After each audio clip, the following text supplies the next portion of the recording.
Nous prenons Proverbe chapitre 7.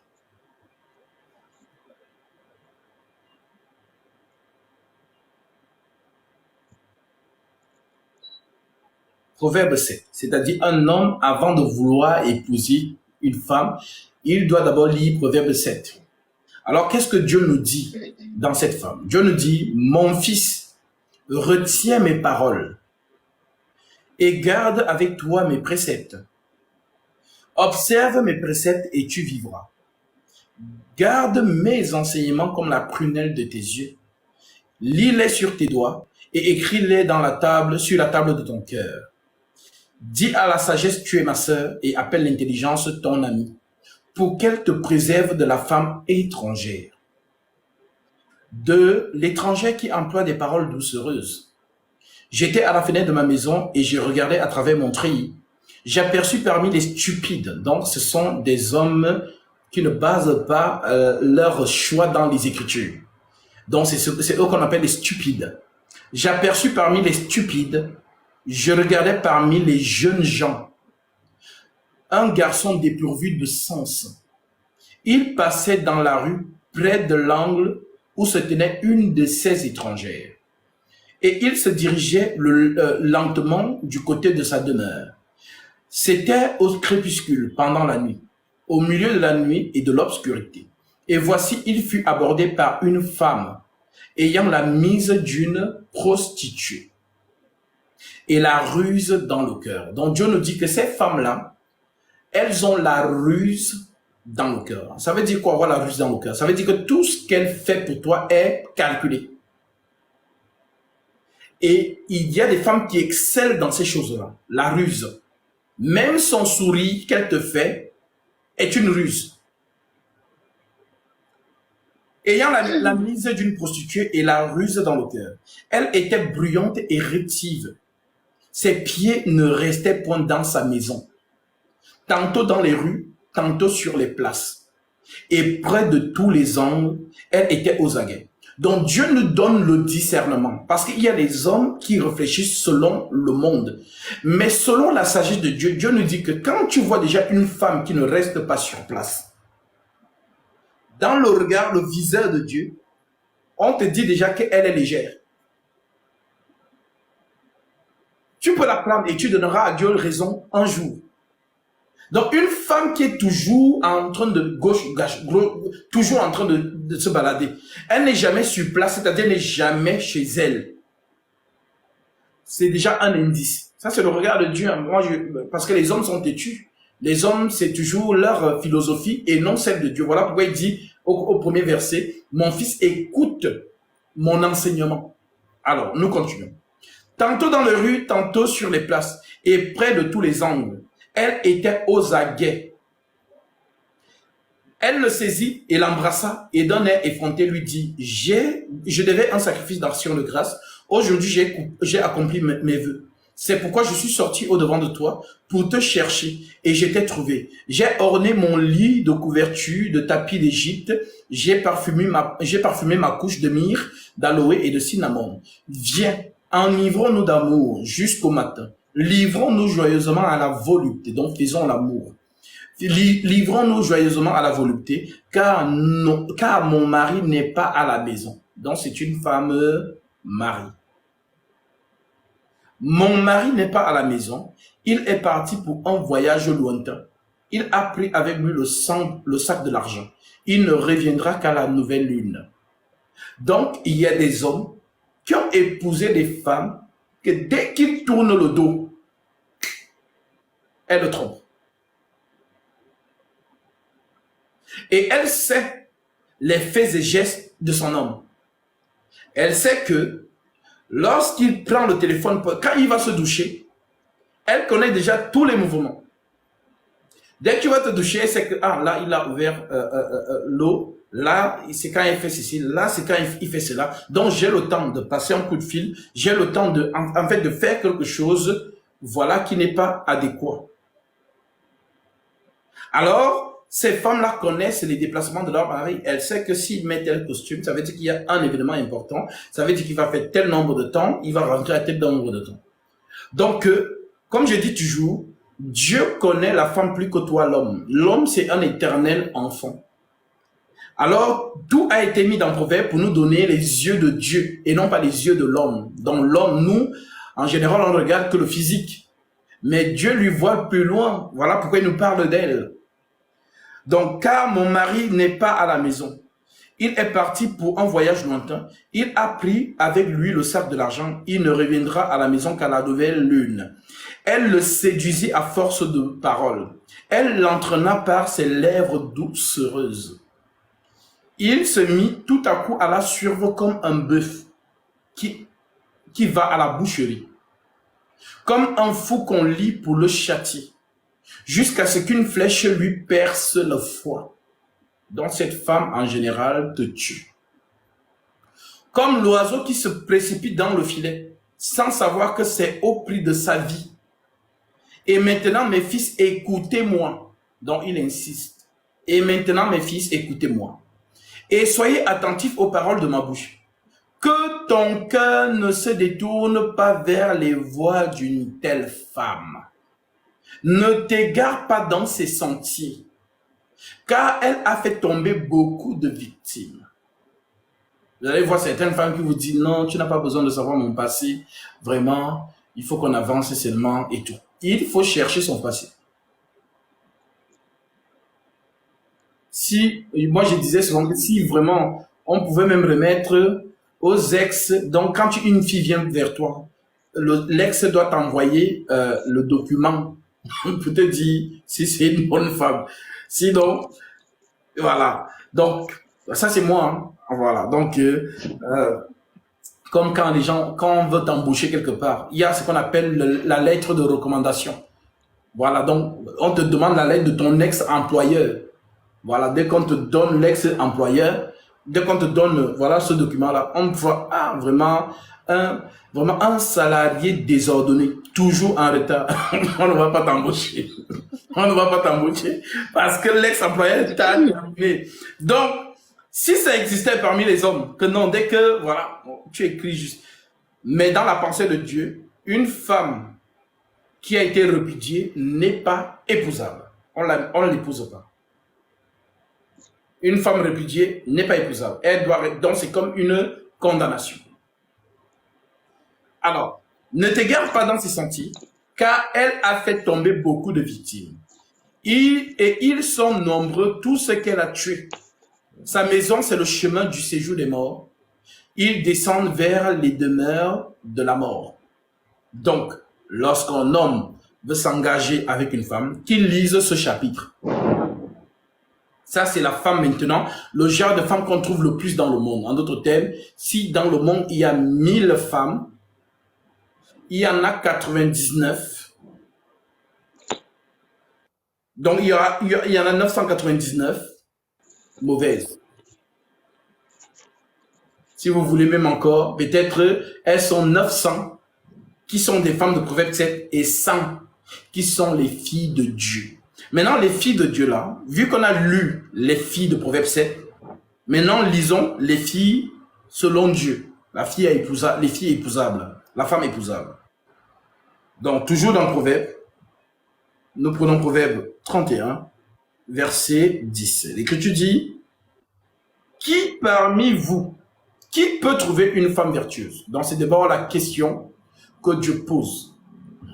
Docteur Dao dit 1000 même, c'est trop. Non. Voilà. Donc, on va quand même doser. Voilà.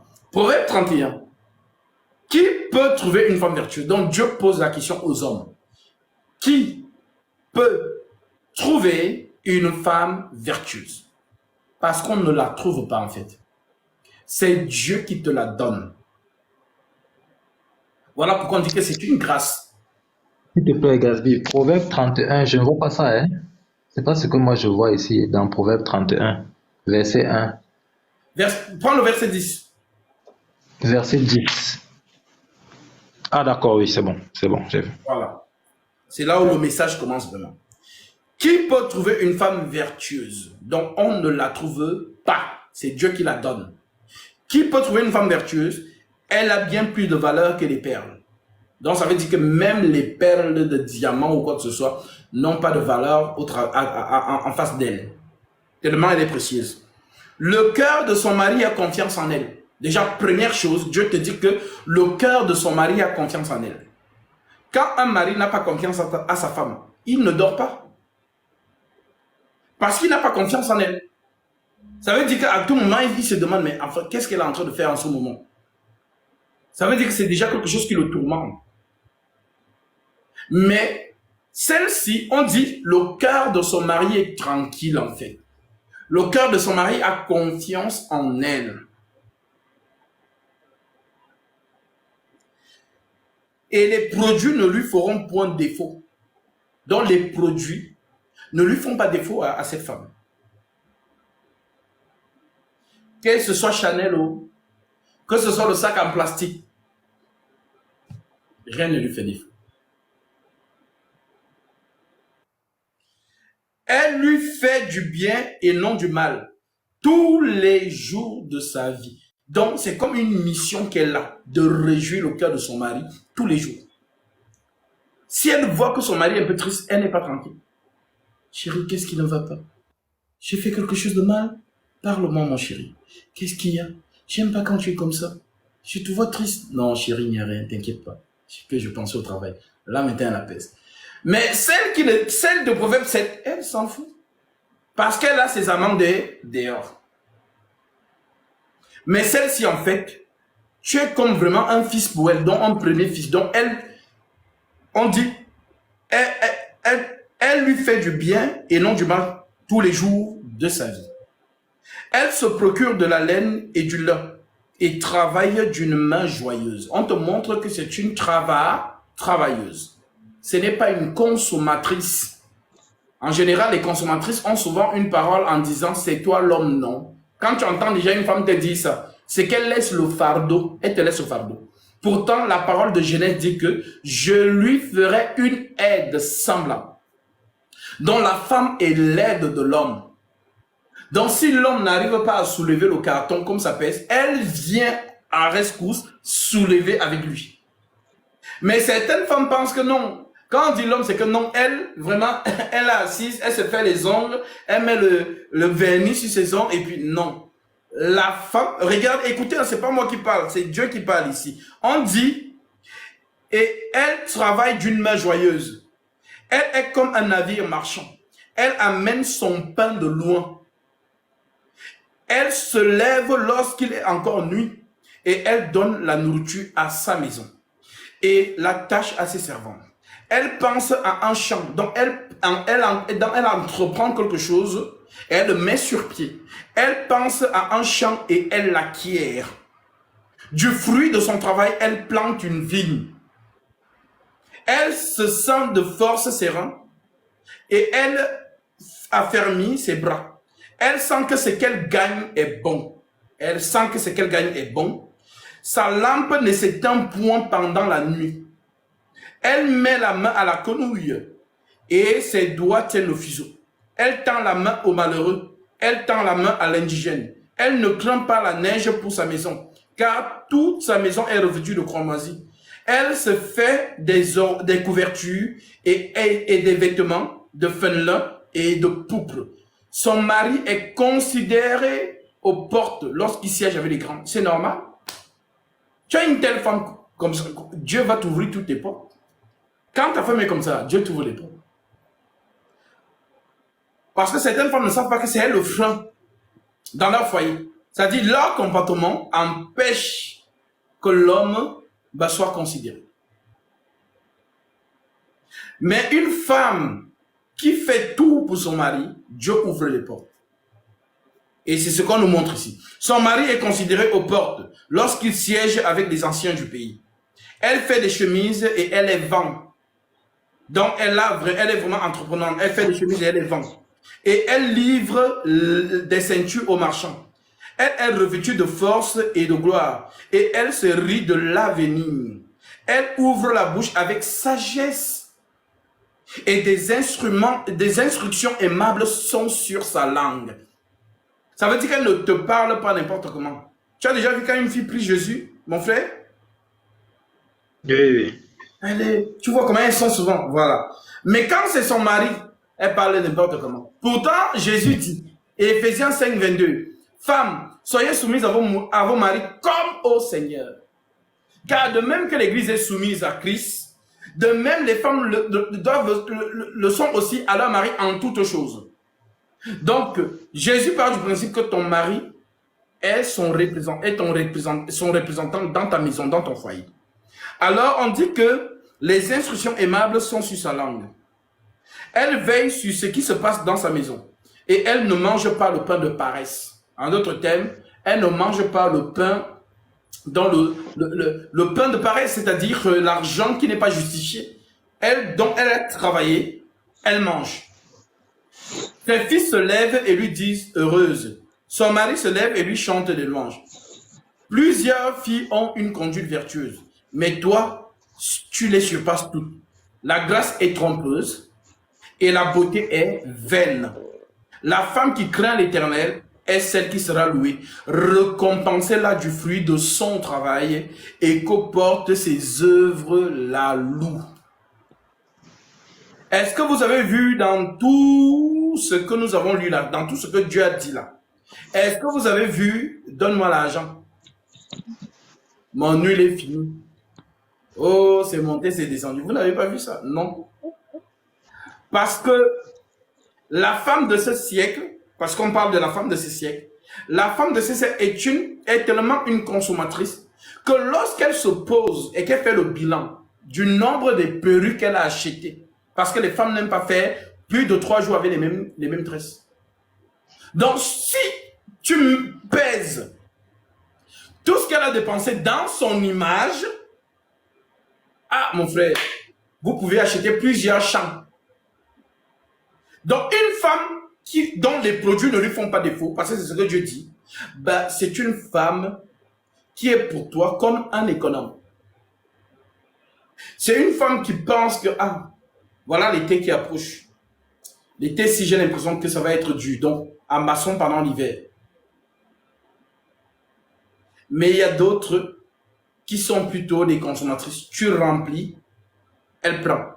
Tu remplis, elle prend. Donc il n'y a jamais de réserve.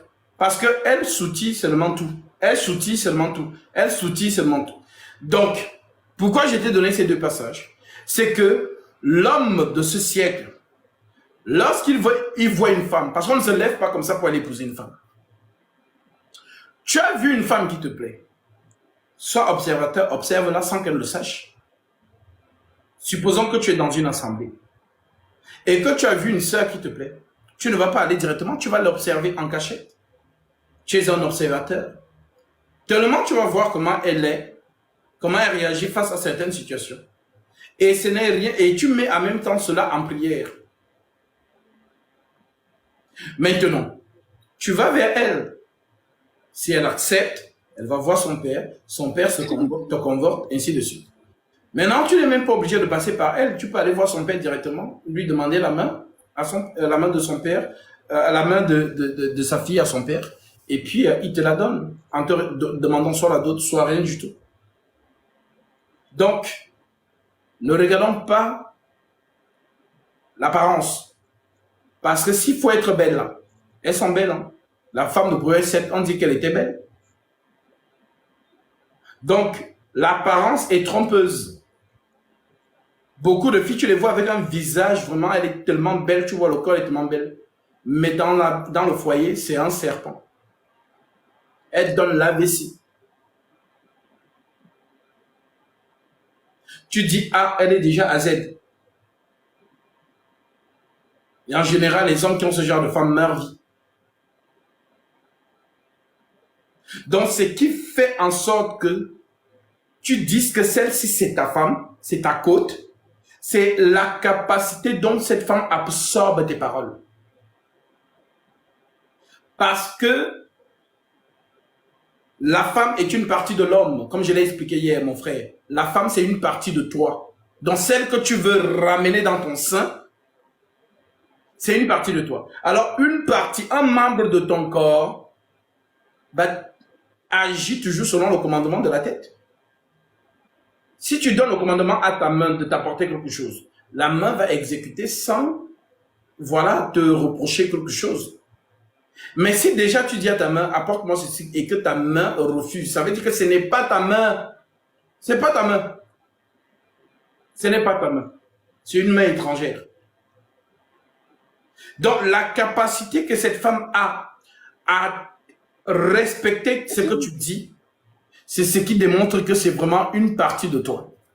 C'est ça déjà la première marque d'une femme dans un foyer. La soumission. Maintenant, Satan a fait comprendre aujourd'hui que c'est un mauvais mot. Il faut même qu'on change ce mot du dictionnaire. Pourtant, l'Écriture le dit, Éphésiens 5:20.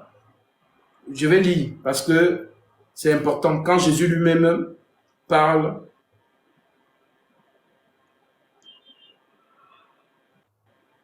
Éphésiens 5:20, l'Écriture le dit, je prends à partir du verset 22.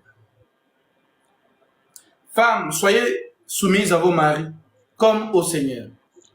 Car le mari est le chef de la femme, comme Christ est le chef de l'Église, qui est son corps. Donc l'Église, c'est le corps de Jésus. Or, de même que l'Église est soumise à Christ, les femmes aussi doivent l'être à leur mari en toutes choses. Donc la femme, Jésus dit que c'est ton corps. Maintenant, qu'est-ce que Jésus dit au mari?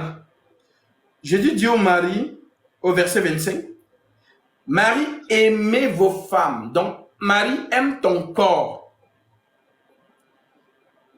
Marie, aimez vos femmes comme Christ a aimé l'Église et s'est livré lui-même pour elle. Afin de la sanctifier par la parole, après l'avoir purifiée par le baptême d'eau, afin de faire paraître devant lui cette Église glorieuse, sans tache ni ride, ni rien de semblable, mais sainte et irrépréhensible. C'est ainsi que les maris doivent aimer leurs femmes comme leur propre corps. Celui qui aime sa femme s'aime lui-même. Car jamais personne n'a haï sa propre chair. Donc on dit que la femme, c'est ta chair, c'est ton corps. Car jamais personne n'a haï sa propre chair. Mais il la nourrit, il en prend soin, comme Christ le fait pour l'Église, parce que nous sommes membres de son corps. Un membre de mon corps, c'est ma main, par exemple. C'est un membre de mon corps. Si je dis à ma main, apporte-moi la télécommande, ma main prend la télécommande, me l'apporte sans discuter. Je peux dire ça 1000 fois, elle va faire la même chose 1000 fois. Mais si déjà, je dis à ma main, apporte ma télécommande, et ma main ne bouge pas, ça veut dire que ce n'est pas ma main. Donc, toute femme qui est membre de ton corps, qui n'obéit pas à ce que tu lui dis, ce n'est pas ta femme. C'est pas ta femme. Jésus nous a donné l'indice. La femme, c'est le corps de l'homme. Soit nous sommes chrétiens, soit nous ne le sommes pas. Parce que Jésus parle à son église. Il ne parle pas aux païens. Non, les païens, c'est la jungle. Ils font ce qu'ils veulent là-bas. Si tu veux monter même sur la tête de ton mari, c'est ton problème. Déjà là-bas, ils ont dit 50-50. Ça, c'est le monde. Maintenant, l'église, c'est le royaume de Jésus. Dans le royaume de Christ, il y a une hiérarchie. L'homme est le chef de la femme. La femme doit être soumise à l'homme. Ça, c'est l'église. Maintenant, si vous êtes chrétienne, vous vous conformez à cela. Si vous êtes du monde, conformez vos choses du monde. Mais ne prenez pas les choses du monde pour venir avec dans l'église. Ça ne marche pas. Voilà pourquoi tu vas donc remarquer que dans le monde, ces hommes-là, vu qu'elles voient que non, c'est la jungle, une panthère contre un tigre, ben ils se clashent tout le temps. Alors, qu'est-ce qu'ils font? Ils se déguisent donc en brebis et ils viennent dans les assemblées. Ils ciblent une sœur. Ils se disent que la sœur là, c'est une fille de Jésus-Christ. Elle, vraiment, elle est soumise à la parole du maître. Donc, ça veut dire qu'elle me sera soumise. Voilà. Maintenant, il ne vient pas dans les bonnes intentions. Lui, il vient prendre une femme qui va lui être soumise à la maison. Mais lui va continuer à faire ce qu'il fait dehors. Non. Voilà pourquoi Abraham a refusé que son serviteur aille prendre une femme parmi les filles des Cananéennes pour venir donner à Isaac. Parce qu'il sait que ces filles-là, ce sont des femmes rebelles, des femmes caviar, des femmes, vous connaissez, voilà.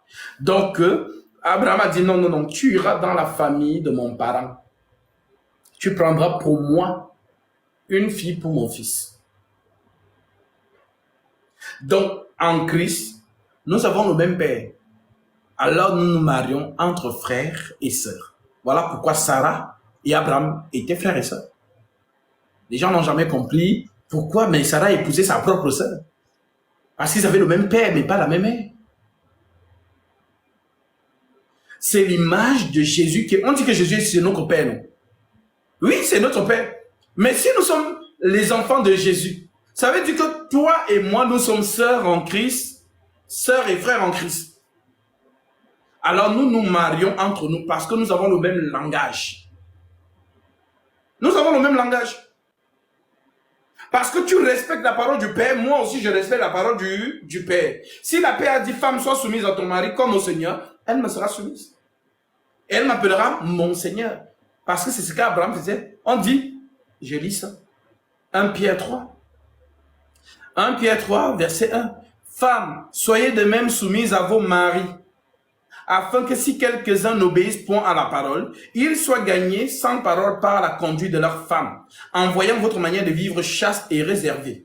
Ayez non cette parure extérieure qui consiste dans les cheveux tressés, les ornements d'or ou les habits qu'on revêt, mais la parure intérieure est cachée dans le cœur, la pureté incorruptible d'un esprit doux et paisible, qui est d'un grand prix devant Dieu. Ainsi se paraît autrefois des saintes femmes qui espéraient en Dieu, soumises à leur mari, comme Sarah, qui obéissait à Abraham et l'appelait son Seigneur. C'est d'elle que vous êtes devenus les filles, dont Sarah est devenue votre modèle. C'est d'elle que vous êtes devenus les filles, en faisant ce qui est bien, sans vous laisser troubler par aucune crainte. Donc si Sarah a appelé Abraham mon Seigneur, ah oui, ma sœur, les sœurs en Christ, les filles de Jésus n'ont pas de mal à faire ça. Elles appellent leur chéri mon Seigneur. Mais celle du monde, pour qu'elle t'appelle son Seigneur, déjà même préparer la nourriture et te poser sur la table, c'est déjà, elle trouve ça rabaissant. Je vous dis, les filles du monde, ça dit cuisiner pour toi, prendre, venir te servir. Elle trouve ça rabaissant. Ah, c'est cuit, hein. Si tu vas te servir, tu vas te servir. Parce qu'elle dit qu'elle n'est pas ta boniche. Elle trouve ça rabaissant.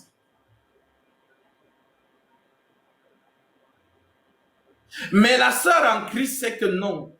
Là, c'est mon Seigneur. Elle dit, c'est le représentant de Jésus dans mon foyer. Donc, avant de dire que j'aime Jésus, Jésus voit comment je me comporte envers le mari qu'il m'a donné.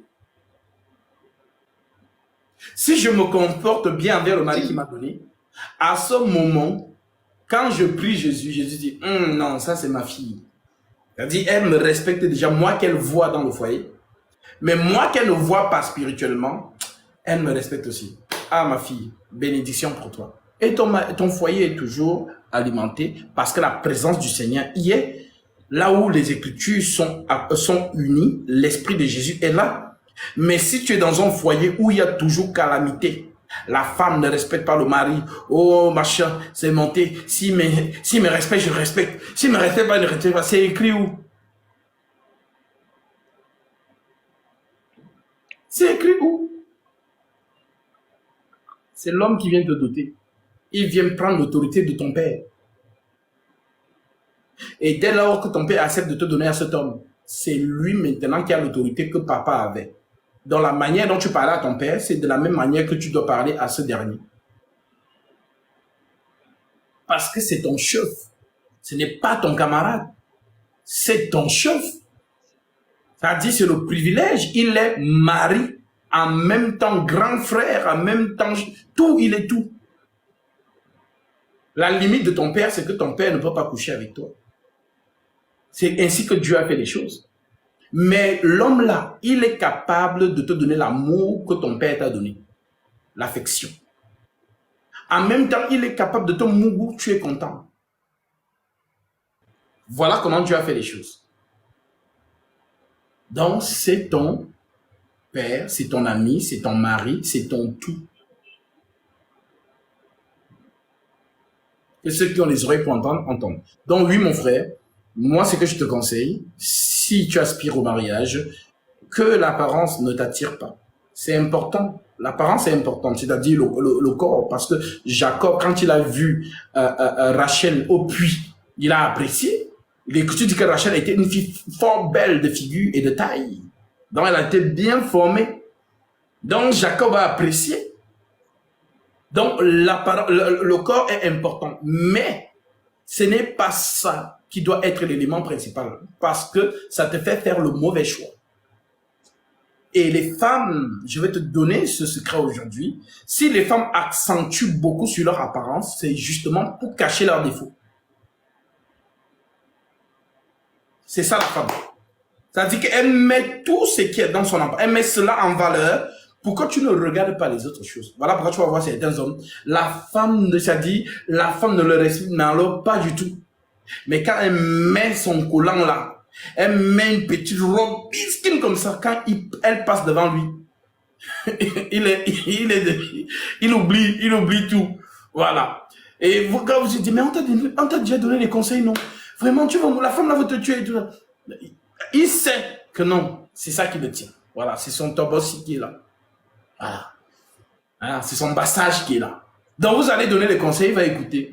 Non, vraiment. À partir d'aujourd'hui, je vais me montrer que je suis un homme dans mon foyer. Mais dès qu'il rentre,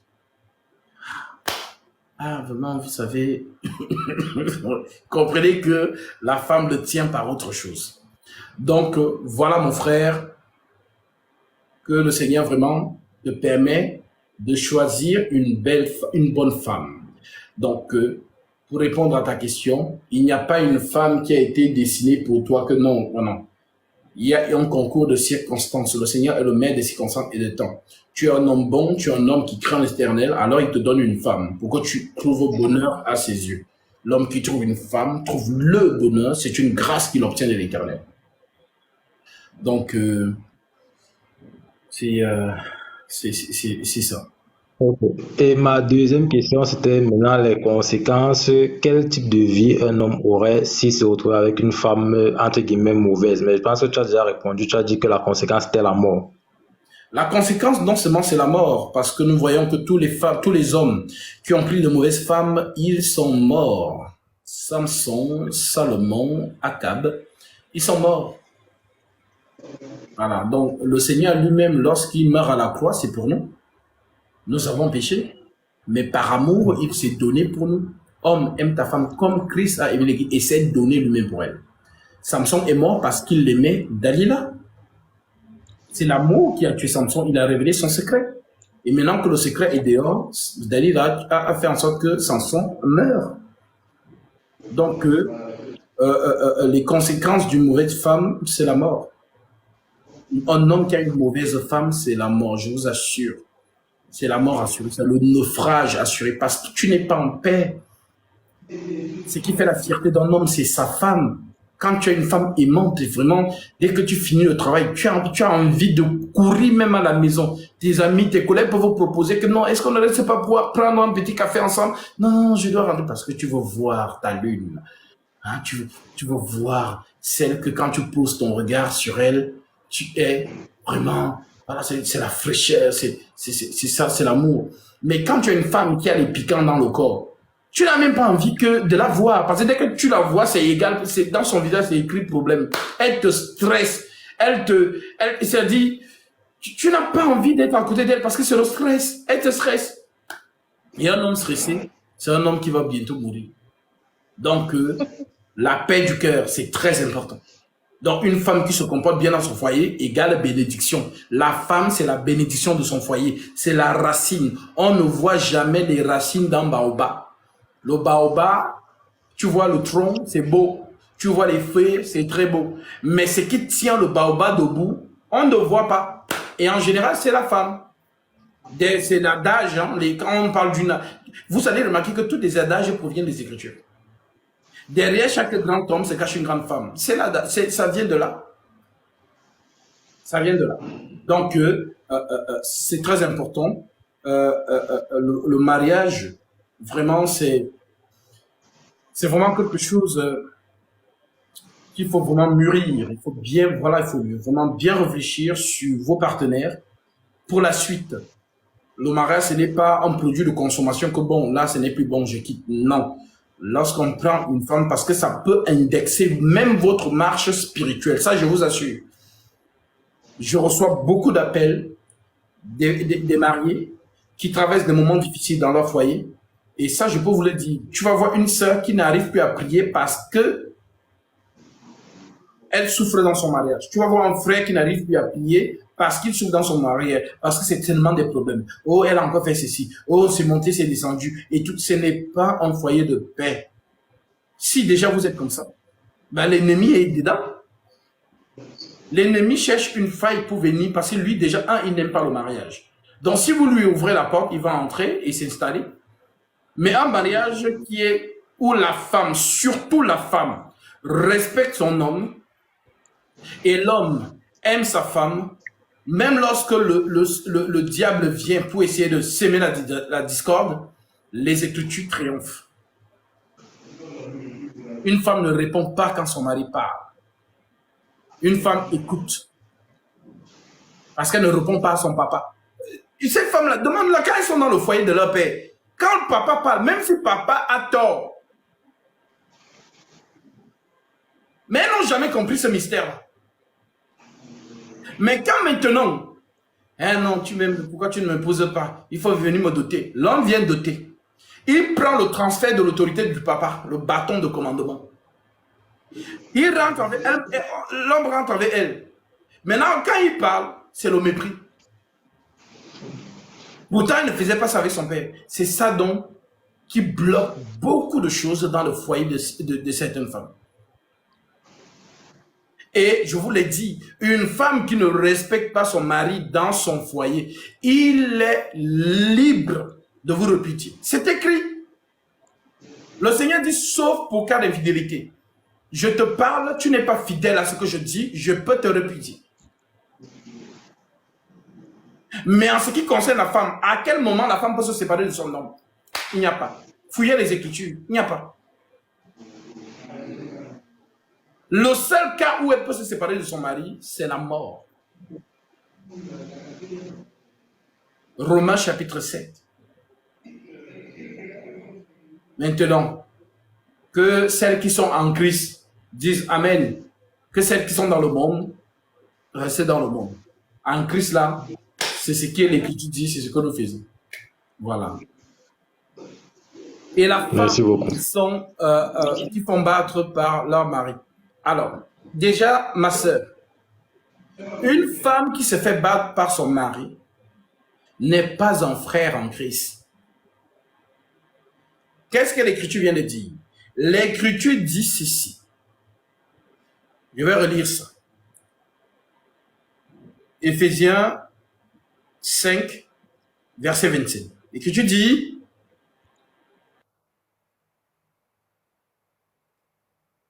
Marie, aimez vos femmes, comme Christ a aimé l'Église et s'est livré lui-même pour elle, afin de la sanctifier par la parole, après l'avoir purifiée par le baptême d'eau, afin de faire paraître devant lui cette Église glorieuse, sans tache ni ride, ni rien de semblable, mais saine et irrépréhensible. C'est ainsi que les maris doivent aimer leurs femmes, comme leur propre corps. Celui qui aime sa femme s'aime lui-même, car jamais personne n'a haï sa propre chair. Est-ce que tu as compris? Donc, frapper une femme, c'est comme si c'était se battre soi-même. Donc, celui qui a cette écriture, c'est que non, la femme, c'est l'Église. Est-ce que Jésus tape l'Église? Non. Alors, je ne tape pas ma femme. Si vraiment elle est désobéissante, et que j'en ai marre de ces multiples infidélités, parce que j'ai expliqué ici que l'infidélité, c'est l'insoumission. Si Assyrus a répudié Vashti, ce n'est pas que Vashti a couché avec un autre homme, c'est que Vashti a refusé d'obéir au commandement de son mari. Elle a été répudiée et remplacée par Vashti. Donc, remplacée par Esther. Donc, si elle était vraiment infidèle au point où ce n'est que calamité, mon frère, repudie-la. C'est tout. Et continue la marche. Sinon, elle va t'apporter toujours la calamité. Tout simplement. Okay. Voilà ma soeur pour la question que tu as posée. Un homme, un frère en Christ ne bat pas sa femme. tout simplement. Alors, oui, Audrey, ma soeur. Mon frère, je vais te laisser partir, comme ça je vais prendre une autre personne. D'accord, merci, merci. Oui, Je vais te laisser un message. Ça marche. Ok. D'accord. Bonsoir tout le monde. Bonsoir frère Gatsby. Bonsoir.